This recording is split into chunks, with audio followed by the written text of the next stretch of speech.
Hi friends, welcome to Ignited Minds. Today in this video, we are going to understand the question answer from your geography section, class 10. In this video, we are going to cover chapter 3, water resources. So let's start the lesson. The first question is, explain how water becomes a renewable resource. किस तरह से हम कह सकते हैं कि water एक renewable resource है? तो सबसे पहले तो what is renewable resource? Renewable resource मतलब ऐसा resource which can be renewed naturally over time, यानी कि हमें कुछ ना करना पड़े बट नेचर नेचुरली अपना काम करे, जैसे water, wind, solar energy etcetera are all renewable resources. अब अगर क्वेश्चन का आंसर देखें तो पानी हमें 3 फॉर्म में मिलता है, right? Solid, liquid and gaseous, that is ice, liquid and vapour. तो पानी क्या करता है? It keeps on circulating in the nature. कैसे? तो इन the form of liquid, vapour and ice. And so जो भी पानी वेपर बन के इवेपोरेट हो चुका होता है,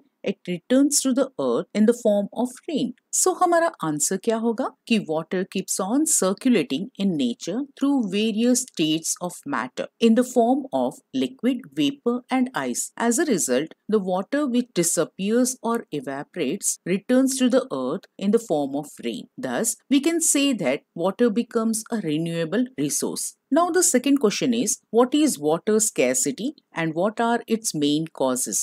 यहाँ ध्यान रखें कि इस क्वेश्चन में 2 क्वेश्चंस है। यहाँ फर्स्ट क्वेश्चन है कि पानी की कमी का क्या मतलब है, एंड सेकंड है कि ये कमी का मेन कारण क्या है। स्केर्सिटी का मतलब है कमी, किसी भी चीज की शॉर्टेज होना। तो वाटर स्कैर्सिटी का क्या मतलब है? पानी तो हमारे पास बहुत है पर पीने लायक। जब पानी की डिमांड पूरी ना हो सके, जब हमारे पास पूर्ति मात्रा में पानी ना हो, उसे हम स्कैर्सिटी ऑफ वाटर कहते हैं। तो water scarcity is when there is not enough fresh water to meet the needs और डिमांड्स ऑफ द ह्यूमंस। या फिर हम कह सकते हैं कि it is a situation where a sufficient amount of water is not available to meet the demands within a region. Now the second part of the question कि what are its main causes?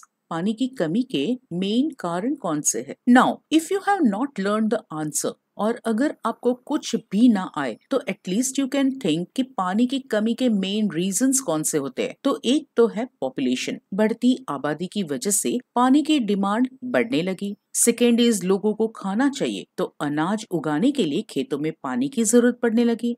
And third is house hold use के लिए, जैसे नहाना, कपड़े, बर्तन etcetera. तो हो गया आपका एक पॉइंट कि rapidly increasing population is one cause of water scarcity. Now दूसरा इजी पॉइंट आप लिख सकते हैं कि increase in the number of industries. Industries में पानी तो चाहिए होता है, तो ये भी एक पॉइंट आप लिख सकते हैं। थर्ड पॉइंट आप लिख सकते हैं कि ड्यू टू अर्बनाइजेशन, लोग गांव छोड़कर शहर की तरफ एजुकेशन के लिए, नौकरी के लिए या कोई और रीजन से शिफ्ट होते हैं, तो ऐसे में पानी की जरूरत बढ़ती है and the scarcity of water. तो ये 3 पॉइंट्स तो जिसने बिल्कुल लर्न ना किया हो वो लिख ही सकते हैं। Now we'll move on to the original answer for those who wants to learn properly and in detail. तो some of the major causes of water scarcity are, first is population growth. तो जैसे जैसे population बढ़ेगा, demand for water will also increase. Deforestation is another reason. Progress के नाम पर हम जंगल के जंगल काट देते हैं। सो डिफॉरेस्टेशन की वजह से बारिश की कमी होती है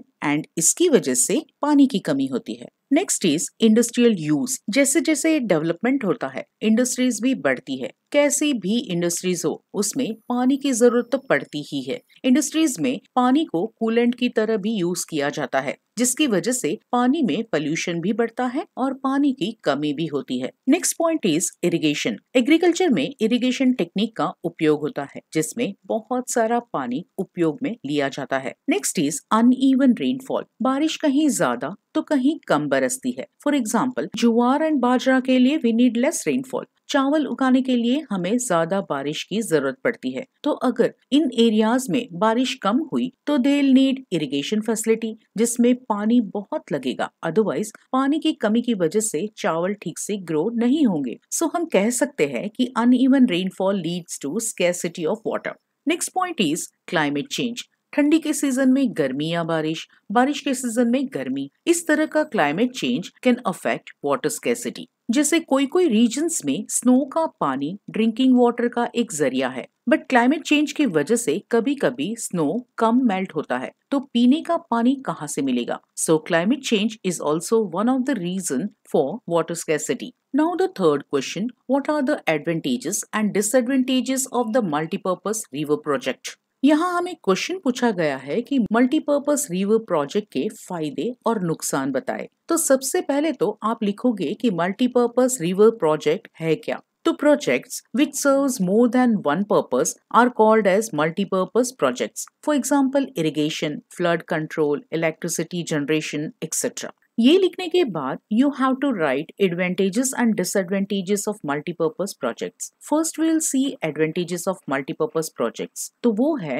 irrigation, electricity, flood control, soil conservation, recreation, inland navigation, fish breeding, etc. Now irrigation यानी जिस रीजन में बारिश कम हो या खेतों में पानी की कमी हो, ऐसे रीजन्स में इरिगेशन टेक्निक यूज करके पानी की कमी को पूरा किया जा सकता है. Second point is electricity. तो हम जो मल्टीपर्पज प्रोजेक्ट के थ्रू जो डैम बनाते हैं उससे हम हाइड्रो इलेक्ट्रिसिटी जनरेट कर सकते हैं, जो cheap and pollution free source of energy है. Third is flood control. जिस रीजन में हैवी रेनफॉल होता है वहां जब हम डैम बनाते हैं तो वो पानी को रोक के रखता है, अदरवाइज तो पानी बह के ओशन में मिल ही जाने वाला है. बट डैम की वजह से हम पानी स्टोर कर सकते हैं एंड जो फ्लड प्रोन एरियाज हो वहां पर भी एकदम से पानी भरेगा नहीं. Fourth is soil conservation. बहुत ज्यादा बारिश की वजह से जो फर्टाइल सॉइल होती है वो सब बह जाती है, बट हम जब डैम बनाते हैं तो सॉइल ज्यों की त्यों रह जाती है या सॉइल इरोशन बहुत कम होता है. Fifth point is recreation. Recreation यानी ऐसी एक्टिविटीज जिसे लोग अपने माइंड एंड बॉडी को रिफ्रेश करने के लिए करें या अपने फ्री टाइम को मोर इंटरेस्टिंग या एंजॉयबल बनाने के लिए करें, जैसे walking, swimming, reading, dancing, playing games etcetera. Sardar Sarovar dam का ही एग्जाम्पल ले तो लोग वहां जाते हैं अपना फ्री टाइम स्पेंड करने को, थोड़ी ग्रीनरी देखने को, एक लॉन्ग ड्राइव लेने को एंड खा पी के रिटर्न. तो हो गया ना हमारा free time interesting and enjoyable. Sixth point is inland navigation. Now inland navigation का मतलब होता है कि इनलैंड वाटरवेज का कमर्शियल एंड रिक्रिएशनल पर्पसेस के लिए यूज करना, जैसे ट्रांसपोर्टेशन या बोटिंग. तो इनलैंड नेविगेशन के लिए हम डैम्स का उपयोग कर सकते हैं. Seventh point is fish breeding. जी हाँ, मल्टीपर्पज प्रोजेक्ट एक आइडियल कंडीशन प्रोवाइड करता है for fish reproduction and allow certain types of fish to thrive. तो ये है advantages of multipurpose project. Now let's discuss the disadvantages of multipurpose projects. इसमें the first point is natural flow. इसमें जो river का natural flow होता है उसमें डैम रुकावट लाता है. Second point is sedimentation. Sedimentation का मतलब होता है कि लॉन्ग रन में पानी में जो भी सैंड या छोटे छोटे स्टोन्स होते हैं, it takes the form of a rock. इसमें काफी साल लगते हैं बट होता है. तो इसमें क्या होता है कि धीरे धीरे करके सेडिमेंट्स जमा होने लगते हैं एंड इसकी वजह से river beds become rockier and aquatic life के लिए पुअर हैबिटेट क्रिएट करता है. Third point is aquatic life. Dams की वजह से सेडिमेंटेशन होता है and it creates poor habitats for aquatic life and कभी कभी एक्वेटिक लाइफ को माइग्रेशन में भी अड़चन आती है. Fourth point is submergence of vegetation. कई बार इन आर्टिफिशियल रिजर्वियर की वजह से नेचुरल वेजिटेशन सबमर्ज हो जाता है and it can lead to soil decomposition. Fifth point is displacement of local communities. Dams बनने की वजह से पानी का लेवल थोड़ा ऊपर आ सकता है, तो जो वहाँ के लोकल पीपल है उन्हें कहीं और शिफ्ट भी करना पड़ सकता है एंड इसकी वजह से उन्हें अपनी जमीन और घर छोड़कर कहीं और शिफ्ट होना पड़ता है. Sixth point is forest loss या डिफॉरेस्टेशन. जब एक इतना बड़ा डैम बनाना होता है तो आसपास का काफी सारा ग्रीन बेल्ट डिस्ट्रॉय करना पड़ता है. काफी सारे खेत, काफी सारे फॉरेस्ट काटने पड़ते हैं एंड इसकी वजह से हमारे फॉरेस्ट डिस्ट्रॉय हो जाते हैं एंड फॉरेस्ट नहीं तो वहां रहने वाली wild life and precious medicinal plants भी नहीं. Seventh point is change in cropping pattern. पहले जो क्रॉप सपोज विंटर में या रेनी सीजन में ही ग्रो कर सकते थे उसे फार्मर्स अब समर में भी ग्रो करने लगे. कैसे? तो because of dams, because of irrigation facility. Irrigation facility की वजह से अब पूरे साल पानी मिल सकता है। They don't have to wait for rain. So cropping pattern अब सीजन के अकॉर्डिंग नहीं बट अवेलेबिलिटी ऑफ वाटर के ऊपर डिपेंड करने लगा। So these are the disadvantages of multi-purpose project. We can conclude that progress is the need of the hour.